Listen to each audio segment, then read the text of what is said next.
Und damit begrüße ich euch recht herzlich zu einem neuen Video auf meinem YouTube-Kanal. Schön, dass du wieder eingeschaltet hast. Mir geht es mittlerweile schon wieder deutlich besser als im letzten Video. Das Reden fällt mir wieder um einiges leichter und deswegen bin ich natürlich auch umso motivierter, euch wieder richtig geilen Content zu produzieren. Und für das heutige Video wollte ich euch einen Plugin vorstellen, das ich mir quasi nach meiner OP, um mir was Gutes zu tun, gegönnt habe. Und zwar handelt es sich um das Plugin Masterplan von MusicHack, was eine All-in-One Mastering-Lösung darstellen soll. Das Ganze hat mich, glaube ich, so um die 100 € gekostet und ich habe jetzt auch noch nicht so viel damit rumgespielt und wollte mir das jetzt einfach mal für das Video heute aufheben. Ich habe euch eine Session vorbereitet, da steigen wir jetzt direkt ein. Let's go! Das Plugin ist relativ selbsterklärend und die Entwickler haben eigentlich ausreichend Tooltips mit eingebaut, falls wir mal nicht wissen sollten, welcher Regler welche Funktion übernehmen soll. Wir hören jetzt einmal kurz in den Song rein, wie er ungemastert klingt und danach spielen wir einfach mal mit dem Plugin rum und gucken, wohin wir kommen können. Hängen mit den Jungs im Café, wir bereden die Themen von morgen. Mama, mach dir keine Sorgen, denn sauberes Geld kann ich heute besorgen. Die älteren Texte von damals verworfen, ich soll... Also der Mix soweit relativ clean, das ist eine ganz gute Ausgangssituation für das Mastering. Wir steigen jetzt einfach mal direkt mit der Oberfläche des Plugins ein. Wir haben quasi zunächst hier unseren Input und das ist jetzt schon das, was ich super genial finde. Wenn ihr quasi über so einen Regler drüber geht, dann kommt hier unten in dem Bereich eine kleine Erklärung, was der einzelne Knopf im Detail machen soll, beziehungsweise vielleicht auch noch ein Tipp zur Verwendung. Zum Beispiel beim Input steht jetzt dabei, dass ich hier quasi den Input oder die Input-Lautstärke bestimmen kann und sollte es bereits klippen, dann soll ich den Input einfach ein bisschen reduzieren, dass ich quasi nicht in diese Verzerrung reingehe und das gleiche natürlich auch äquivalent für den Output, der jetzt standardmäßig erstmal bei minus 0,1 dB steht. Hier könnte ich nämlich ganz einfach die True Peak Funktion benutzen und würde dann auf jeden Fall nicht in die digitale Übersteuerung reinlaufen. Mein absolutes Highlight im Plugin ist eigentlich diese Unity-Funktion hier oben, die ich standardmäßig euch empfehlen würde anzustellen. Das ist nämlich eine automatisierte Gain-Match-Funktion, dass wir quasi keine Lautstärkeverzerrungen beim A- und B-Vergleich haben. Das bedeutet, wenn ich jetzt hier den Lautstärkeregler ordentlich aufdrehe und vielleicht noch 2, 3 andere Sachen im Plugin einstelle, die unfassbar an Lautstärke dazu generieren, habe ich über diese Unity-Funktion die Möglichkeit, dass mir automatisch der Output so angepasst wird, dass ich quasi beim Ausschalten des Plugins die gleiche Lautstärke habe, wie während ich mit Plugin höre. Und das gibt uns natürlich einfach die Option, viel, viel präzisere Entscheidungen zu treffen, ob das, was das Plugin gerade macht, mir auch wirklich gefällt und ich das behalten möchte oder ob ich durch die Lautstärke getrübt wurde und es einfach nur lauter geworden ist, aber die Qualität des Sounds nicht wirklich besser geworden ist. Also das ist eigentlich für mich mittlerweile ein Standard, was in jedem Mastering-Plugin vorhanden sein muss. Und hier geht auf jeden Fall schon mal ein großes Lob raus, dass das quasi mit eingebaut ist.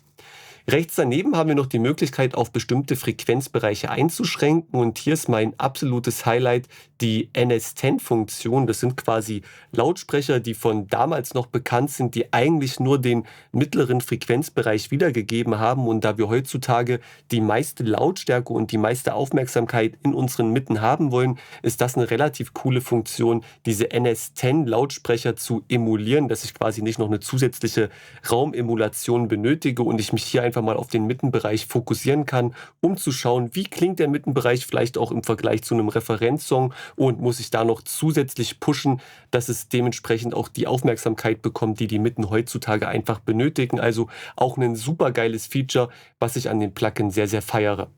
Jetzt haben wir aber lang genug geschnackt. Jetzt möchten wir auch wissen, was das Plugin taugt. Ich würde jetzt einfach mal anfangen, den Song so Step für Step zu mastern. Und ich beginne mit der Equalizer-Sektion, wo wir quasi die Höhen und Tiefen unabhängig voneinander boosten bzw. reduzieren können. Hängen mit den Jungs im Café, wir bereden die Themen von morgen. Mama, mach dir keine Sorgen, denn sauberes Geld kann ich heute besorgen. Also ich finde, der Song könnte ein paar Tiefen vertragen und die Tiefen werden auch relativ subtil dazu geboostet. Das klingt schon teilweise so ein bisschen, als ob hier ein ganz, ganz sanfter Shell-Filter benutzt wird, der so über einen relativ weiten Frequenzbereich ganz leicht anhebt. Die älteren Texte von damals verworfen. Ich sollte den Regeln und Normen gehorchen. Doch denkt, was ihr wollt, denn ich folge nur meinen Visionen und hole mir Gold mit den Worten. Chill mit meinem Bro gerade im Zimmer. Ein Pick für Snapchat, ne Story für Insta. Wir lachen uns über die Filter benutzenden und Talent. Das finde ich für die Tiefen jetzt relativ gut. Wir generieren so ein bisschen Volumen in den unteren Frequenzbereich und die Stimme klingt auch ein ganz klein bisschen angedickt dadurch. Machen wir mit den Höhen weiter. Talentierteren Rapper behindert und auch wenn das Ganze gerade keinen Sinn hat, ich antworte auf Feature-Parts mit dem Zwinkern, denn uns interessiert nicht, wer irgendwie einmal behauptet hat, dass er auch wirklich der King war. Häng mit den Jungs im Café, bereden die Themen von morgen. Mama, mach dir keine Sorgen, denn sauberes Geld kann ich heute besorgen. Die älteren Texte von damals verworfen. Ich sollte den Regeln und Normen gehorchen, doch denkt, was ihr wollt, denn ich folge nur meinen Visionen und hole mir Gold mit den Worten. Chill mit meinem besten Bro gerade im Zimmer. Also die EQs gefallen mir schon relativ gut, sehr subtil dazugefahren. Ist jetzt kein drastischer Unterschied zu vorher, aber ich finde, durch die Höhen generieren wir so ein bisschen Sprachverständlichkeit und der Song klingt irgendwie ein bisschen offener. Die Höhen klingen relativ luftig und durch die Tiefen einfach ein bisschen Volumen in dem unteren Frequenzbereich. Machen wir mal weiter mit dem größten Knopf von allen, und zwar den Laut-Button, der jetzt eine Kombination aus Limiter und Clipper darstellt, was schon relativ geil klingt, da wir Clipper und Limiter ansonsten über zwei separate Plugins steuern müssen und das Ganze ist quasi parallel in einen großen Knopf verbaut, also geil, wie sie es hinbekommen haben. Jetzt bin ich aber auch gespannt, wie der klingt. Häng mit den Jungs im Café, wir bereden die Themen von morgen. Mama, mach dir keine Sorgen, denn sauber. Denkt dran, durch die Unity-Funktion gewinnen wir natürlich jetzt nicht besonders an Lautstärke dazu, da der Output automatisch gleich wieder mit angepasst wird. Wir müssen eher darauf achten, wie wirkt Limiter und Clipper auf die Soundqualität. Sauberes Geld kann ich heute besorgen, die älteren Texte. Da hören wir jetzt schon, dass die unteren Frequenzbereiche anfangen zu übersteuern und zu verzerren. Also jetzt muss ich das Ganze wieder ein bisschen zurückfahren. Texte von damals verworfen. Ich sollte den Regeln und Normen gehorchen, doch denkt, was ihr wollt, denn ich folge nur meinen Visionen und hole mir Gold mit den Worten. Chill mit meinem besten Bro gerade im Zimmer. Ein Pick für Snapchat, ne Story für Insta. Wir lachen uns über die Filter benutzenden und talentierteren Rapper behindert. Und auch wenn das Ganze gerade keinen Sinn hat, ich antworte auf Feature-Parts mit dem Zwinkern, denn uns interessiert nicht, wer irgendwie einmal behauptet hat, dass er auch wirklich der King war. Häng mit den Jungs im Café, wir bereden die Themen von morgen. Mama, mach dir keine Sorgen, denn sauberes Geld kann ich heute besorgen. Die älteren Texte von damals verworfen. Ich sollte den Regeln und Normen gehorchen, doch denkt, was ihr wollt, denn ich folge nur meinen Visionen und hole mir Gold mit den Worten. Chill mit meinem besten Bro gerade im Zimmer. Ein Pick für Snapchat, ne Story für Insta. Wir lachen. Das ganze Signal klingt ein bisschen kompakter, ein bisschen komprimierter, gefällt mir schon relativ gut. Aber hier muss man auf jeden Fall aufpassen, dass man es nicht übertreibt, weil wir auch relativ schnell in einen Sound geraten, wo das Ganze zu flach klingt. Aber schon relativ geil für das, was wir bis jetzt gemacht haben, klingt der Sound schon deutlich besser, finde ich. Das Widening-Tool ist auch relativ subtil gehalten, kann aber viel in einem Song ausmachen. Ich habe hier das Gefühl, dass ich auch nicht so schnell Phasenprobleme verursache wie bei anderen Stereo-Tools. Wir hören mal, was man mit denen auch rausholen kann. Häng mit den Jungs im Café, wir bereden die Themen von morgen. Mama, mach dir keine Sorgen, denn sauberes Geld kann ich heute besorgen. Die älteren Texte von damals verworfen. Ich sollte den Regeln und Normen gehorchen, doch denkt, was ihr wollt, denn ich folge nur meinen Visionen und hole mir Gold mit den Worten. Chill mit meinem besten Bro gerade im Zimmer. Ein Pick für Snapchat, ne Story für Insta. Wir lachen uns über die Filter benutzenden und talentierteren Rapper behindert. Und auch wenn das Ganze gerade keinen Sinn hat, ich antworte auf Feature-Parts mit dem Zwinkern, denn Schon Wahnsinn, was jetzt die wenigen Tweaks ausgemacht haben und für einen Sound rausgeholt haben. Also relativ krass. Das Einzige, wo ich jetzt noch ein bisschen Kritik habe, dass ich nicht die einzelnen Prozessschritte beipassen und aktivieren kann. Ich würde zum Beispiel jetzt ganz gerne einfach mal hören, was macht der Widener genau und würde den immer mal nur beipassen wollen. Das Ganze funktioniert leider noch nicht. Das bedeutet, wenn ich das Plugin stumm schalte, werden hier alle Regler stumm geschalten. Das fände ich noch geil, wenn man das noch irgendwie einbauen könnte, dass man auch die Tiefen und Höhen beispielsweise nur mal stumm schalten kann, also den Effekt, den man dazugeben möchte. Das fehlt mir noch ein bisschen, das wäre jetzt aber auch noch top-notch, das mit reinzubauen, theoretischerweise. Schauen wir jetzt mal, was diese Knöpfe hier unten noch für eine Funktion haben und da gefällt mir schon ein was relativ gut. Die kann ich nämlich separat dazuschalten oder bypassen, wenn ich den Effekt nicht haben möchte. Und wenn Sie das jetzt noch für die Knöpfe oben etablieren, dann ist es wirklich für mich ein 10 von 10 Plugin, was die Funktionalität angeht. Ich muss aber auch ehrlich zu euch sein, ich weiß jetzt nicht, was diese Knöpfe hier alles im Einzelnen bewirken, beziehungsweise direkt mit dem Sound anstellen sollen. Deswegen werde ich hier auch immer mal ganz kurz in die Tooltips reinlesen müssen, um euch quasi sagen zu können, was wir jetzt eigentlich gerade mit der Funktion vorhaben.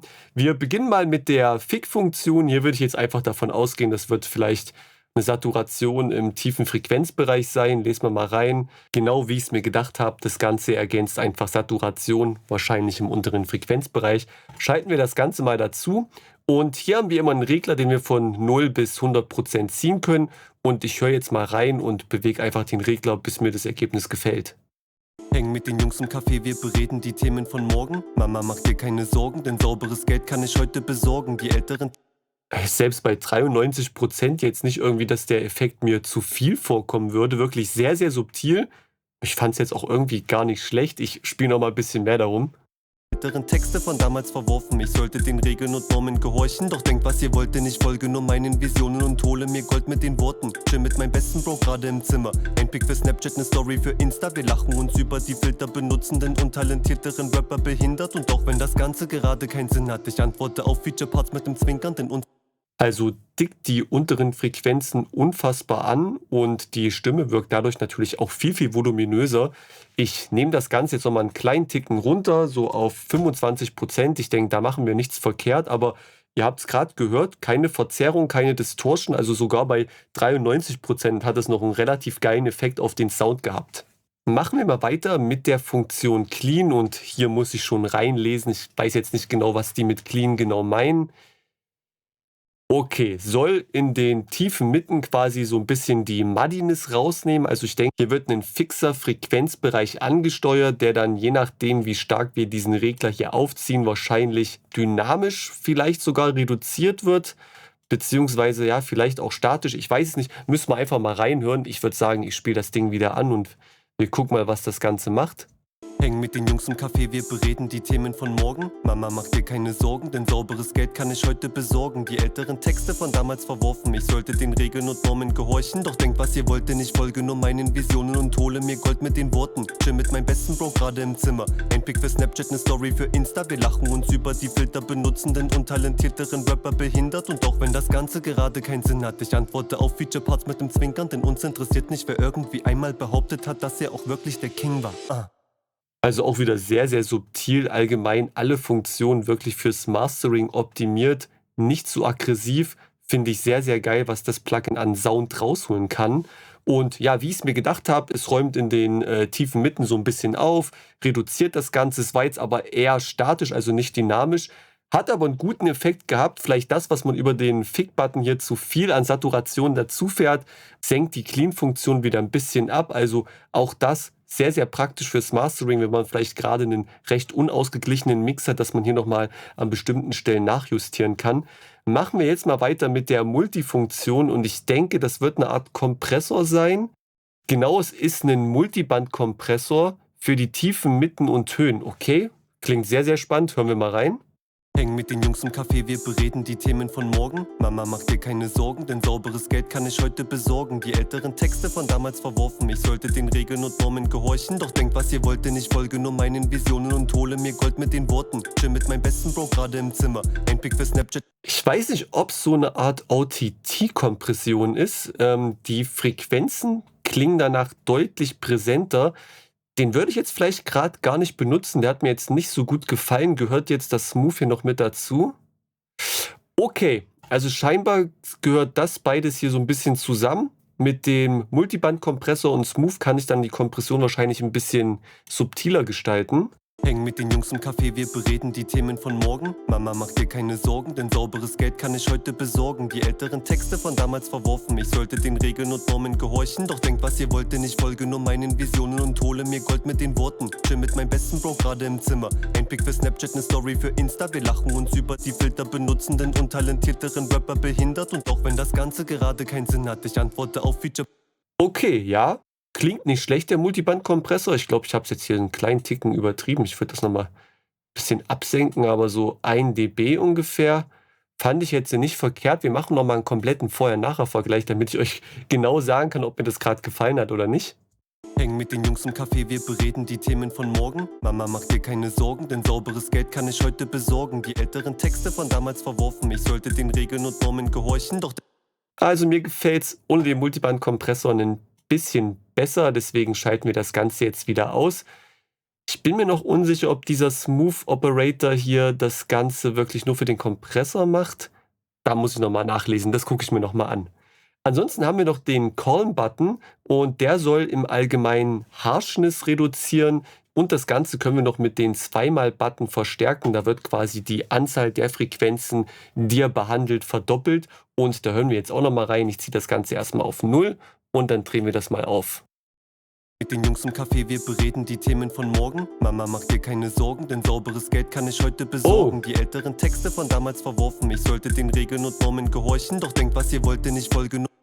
Also hier kann man relativ schnell zu viel wegnehmen. Man hört schon relativ gut, was das Plugin macht. Also ihr braucht natürlich jetzt Kopfhörer oder eure Studiomonitore, dass ihr auch den Effekt wahrnehmen könnt. Ich kann mir vorstellen, dass es auf dem Handy nicht ganz so kommt. Aber man merkt schon, dass diese harschen Frequenzen gerade in den Höhen und oberen Mitten, dass die stark reduziert werden, aber auf eine ganz angenehme Art und Weise, dass vom Song die Dynamics nicht wirklich verloren gehen.